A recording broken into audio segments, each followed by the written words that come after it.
a partir de las diferentes medidas que se están anunciando a nivel nacional, a nivel departamental. Queremos hoy hablar sobre esta situación con gente del pueblo, así como usted, como yo, que no estamos metidos en toda esta, como dicen muchos de ellos, es este circo que vive Bolivia, que es la política. Está con nosotros el licenciado Pablo Edil Vaca, porongueño. Le damos la más cordial bienvenida al licenciado. Bienvenido a Buenas noches Santa Cruz. Buenas noches Santa Cruz, buenas noches Bolivia. Un privilegio me siento aquí en Canal 11. Un saludo a todos todos los telescuchas, ¿no? Ajá, telespectadores. Telespectadores. ¿Sabe por qué digo telescucha?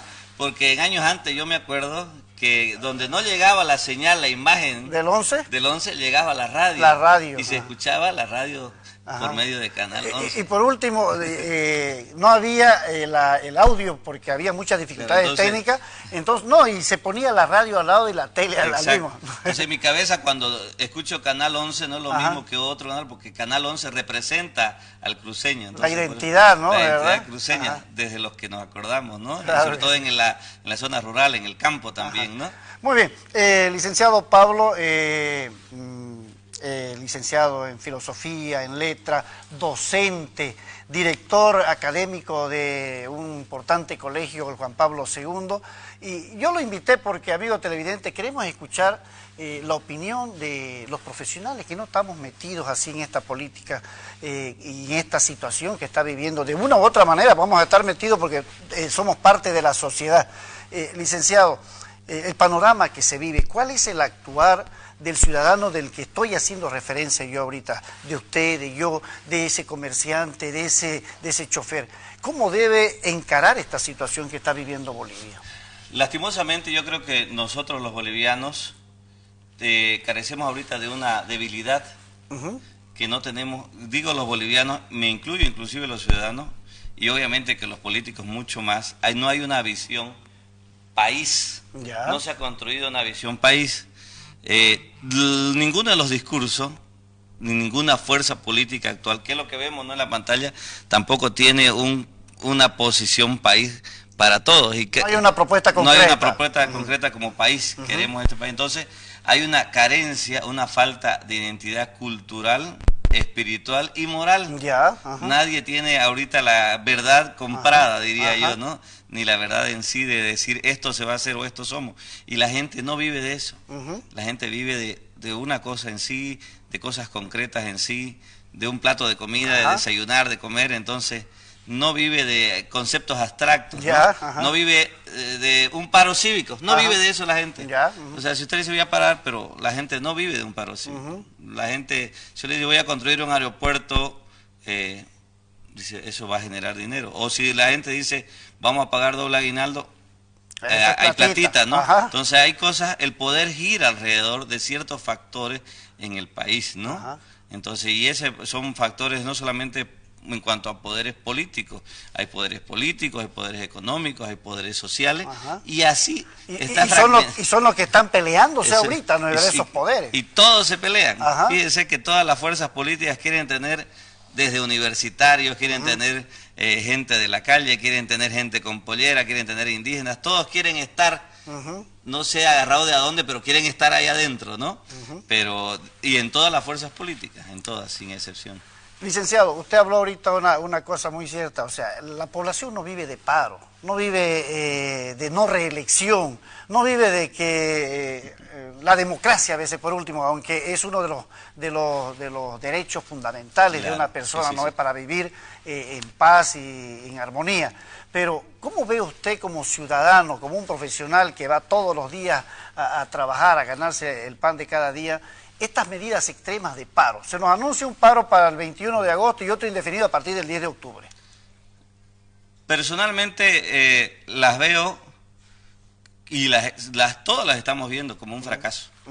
Un fracaso porque, no, o sea, paran, de repente voy a ser muy sincero en mis apreciaciones. No, adelante.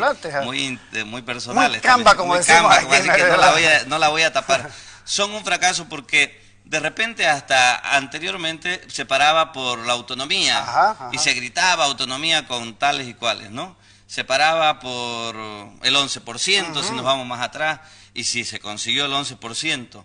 Pero ahora se para que los vocales renuncien, para que no haya reelección. Cosas muy abstractas. La gente no vive ni de que estén o no estén esos señores. Evidentemente que manejan la democracia del país, manejan el voto. Pero hay una diferencia. ¿Cómo lo veo yo como profesional y como estudiante también de esta casa de estudio, que estoy en la carrera de Derecho?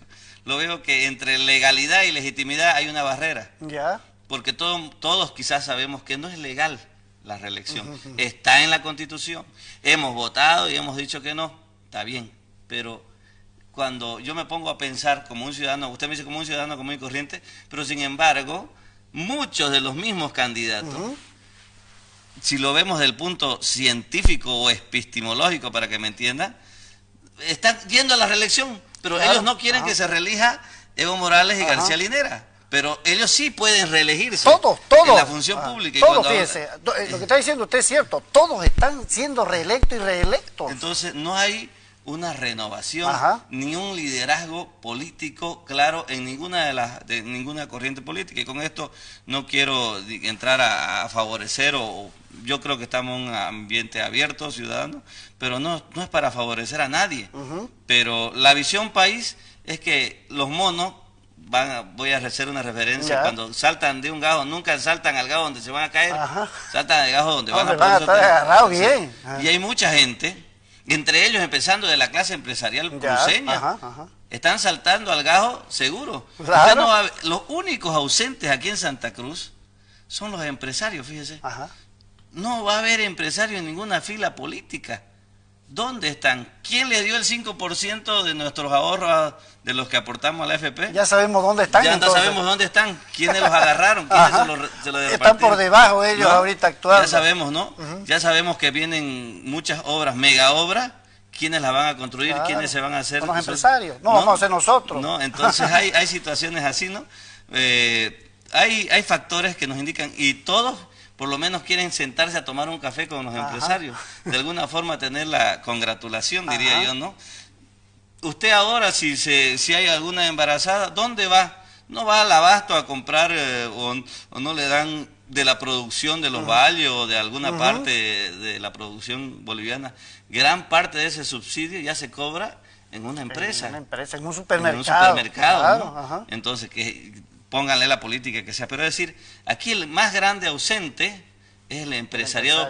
El empresariado que antes ponía el hombro a las guerras cívicas. Y ya que está diciendo eso, licenciado, yo en el último paro que hubo aquí en Santa Cruz, yo he cubierto muchos paros que han habido en el tiempo de la autonomía. Eso era repleto el comité cívico de empresarios, porque se los conoce a todos. Claro. Este último paro no había uno, como dicen, no había uno. Mire usted, este último paro fue para mí uno de los vergonzosos. Como cruceño sentí vergüenza. Y lo digo de frente, sentí vergüenza en cierta forma de nuestro comité cívico. Porque me río porque en Guarne a las 7 de la mañana y 8 ya estaban los camiones esperando que se relaje un poco para pasar. Porque no había ni más que 4 personas con bandera y quiere decir que el norte integrado, que es la potencia agroindustrial cruceña, la que ponía tractores, chatas, tráiler, ausente. Totalmente. No había empresarios, no hay empresaririo ahorita en el comité cívico.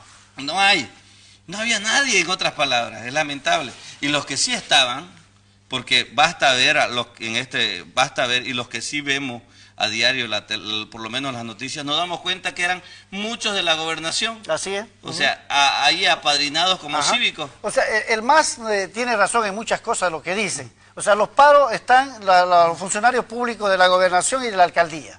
O sea, no hay cómo tapar con un dedo eso. O sea, que este pueblo así, lastimosamente, nos conocemos de años, ¿no? Claro que sí. Y si nos pusiéramos a dar nombres, los daría inclusive.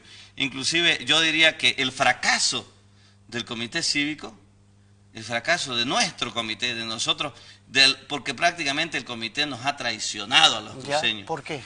Porque no ha utilizado al comité cívico en estos últimos 10 años, desde la gestión de Evo Morales, desde el grito de la autonomía, desde cuando Carlos Mesa era presidente, lo utilizó de trampolín. Mencióneme un presidente de los actuales que no haya estado ligado.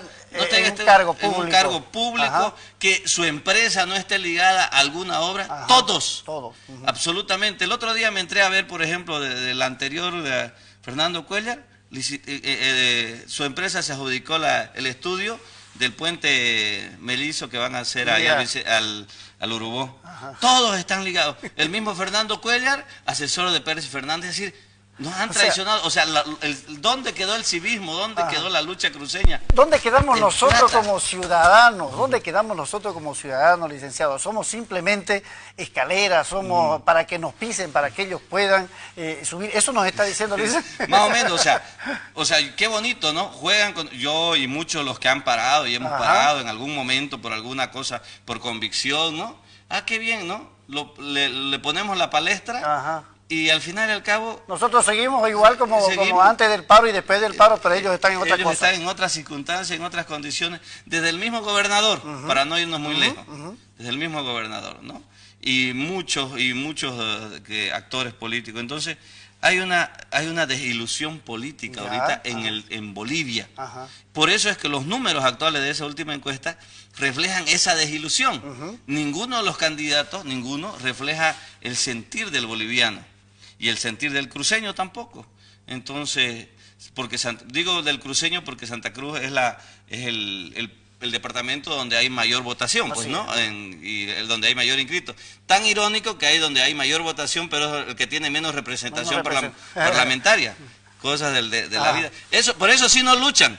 No va a haber al Comité Cívico luchando por más escaños, no va a haber al Comité Cívico luchando por más representación, no lo va a haber. Ni como dice siempre un analista que viene aquí, por los ciento y tantos mil cruceños que hicieron desaparecer del censo también, que eso recorta los presupuestos para no lo va a ver por la distribución también económica, no hay, esa lucha no hay.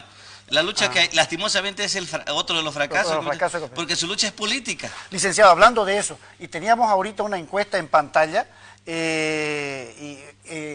como tal establece el órgano electoral, el que llegue al 40% con una diferencia del 10% con el segundo, automáticamente es presidente sin que llegue al 50 más 1. Exactamente. ¿Qué va a pasar con el voto cruceño? El voto cruceño, si el televidente que está mirando en este momento, lo voy a decir y me atrevo a decirlo, estimado Freddy, que si me vuelven a preguntar el día después de la elección, lo voy a volver a repetir. Si me equivoqué, diré me equivoqué.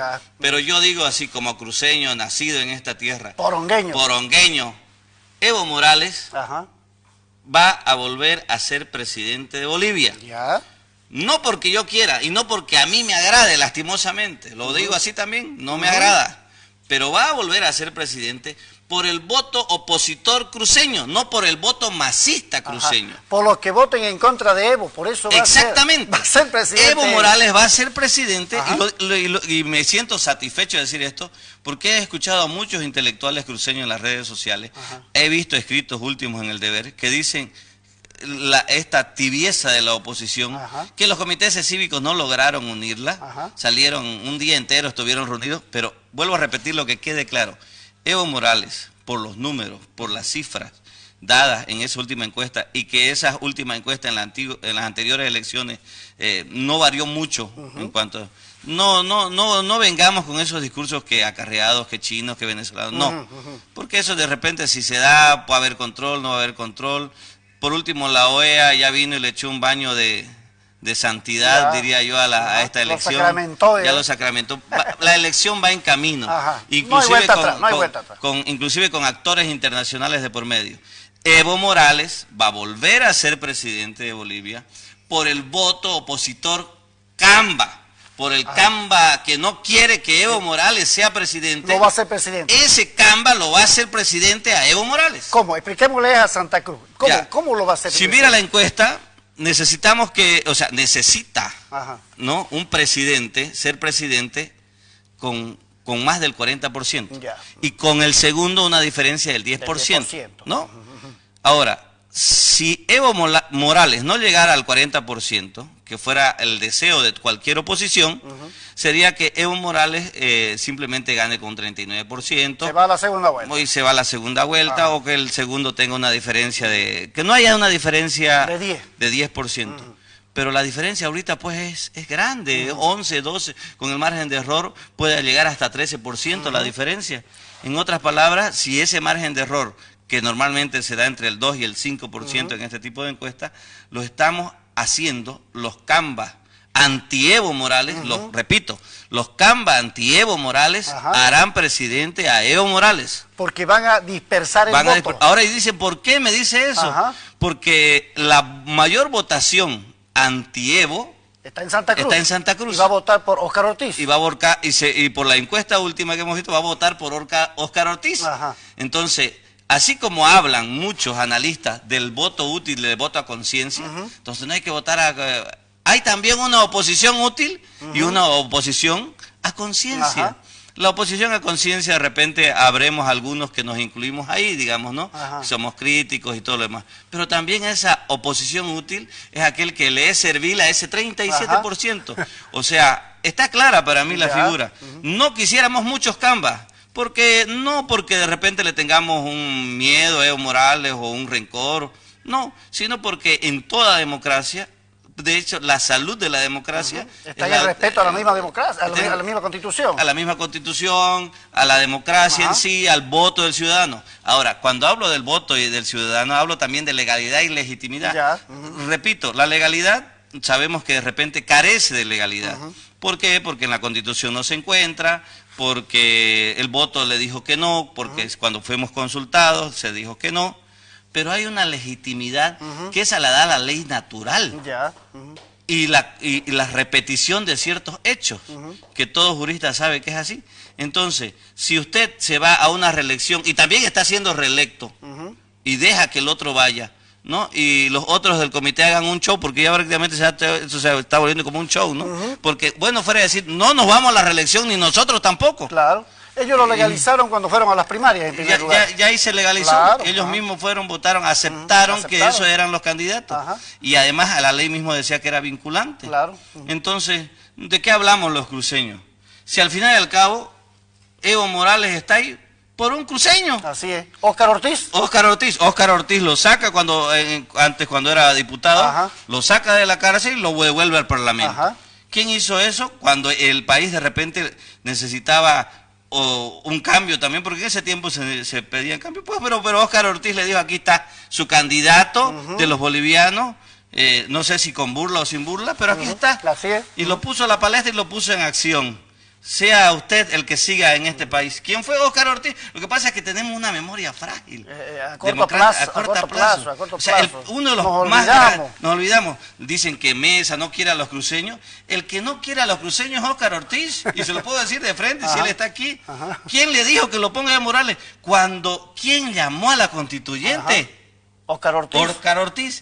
¿Quién, después de realizar la constituyente y hubo todo lo que pasó en Chuquisaca, en Oruro, ¿quién traicionó a los de Chuquisaca? ¿Quién traicionó la sangre derramada en Oruro? Fue Óscar Ortiz, porque llega a la asamblea y él levantó, y él fue el primero en aprobar. Y él fue el primero que convocó y se aprobó. No tuvo los pantalones, los guararapes, como decimos los Cambas, para decir, no, señor Evo Morales, somos mayoría aquí en el Parlamento y esto no pasa, y no va a pasar así, porque esto hay que arreglar. ¿Acaso Óscar Ortiz, lo veo que se hace el manos limpias, es el que tiene las manos cuchuqui y marcadas y manchadas con sangre?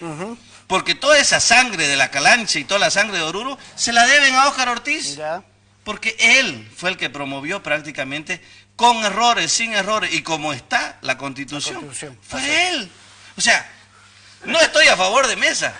También tuvo su pataleta, pero el principal promotor de Evo Morales y de la constituyente que rige este país fue, lastimosamente, un empresario de ese entonces. Un empresario cruceño, un presidente de la CAINCO. Y ojo, que ejercía siendo después, ¿no? Y entonces, y ahora en la actualidad, ¿a quién representa Óscar Ortiz? Al empresariado. Al empresariado. Entonces, ¿y quiénes son los ausentes de los empresarios? Licenciado, para finalizar, cortito nomás, el pueblo boliviano, al menos yo particularmente, se me vino una luz de esperanza cuando vi las plataformas que salieron a defender la democracia. Ahorita no hay nadie de la plataforma, Dios mío. El comité cívico estaba aleteando. Ajá, en las últimas pataletas. Estaba en los últimos, prácticamente ya hasta en los otros departamentos casi habían desaparecido los comités cívicos. Estaba en sus últimos aleteos cuando surgió el 21F. ¿Qué pasó con las plataformas? Seamos serios. ¿Acaso no fueron desde la Plaza 24 de septiembre? Hicieron huelga para que los atiendan un día. En el comité cívico. Y tuvieron que desvelarse toda la noche ahí en frío y todo para que el comité cívico le abra las puertas, porque el comité cívico no le daba la gana de abrirle las puertas. ¿No? Esa es la realidad, la verdad. Le abrieron las puertas, está bien, trabajaron juntos, 21F, Bolivia dice no, pero a los 6 meses se dividen las plataformas.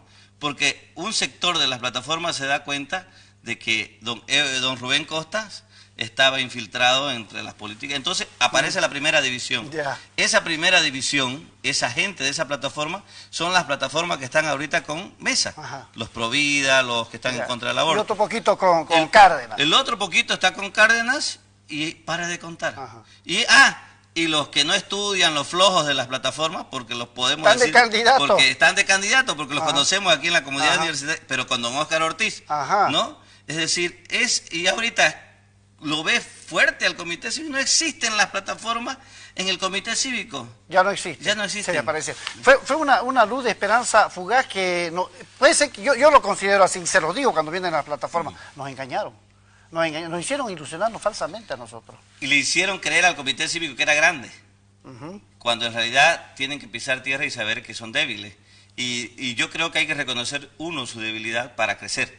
No estoy en contra del comité cívico. Yo soy una persona que inclusive mi tesis de trabajo cuando hice en filosofía fue de la Nación Camba. Pero sin embargo, desde don Sergio Antelo, también don Erlan Bacadíes, ya hablan igual que yo.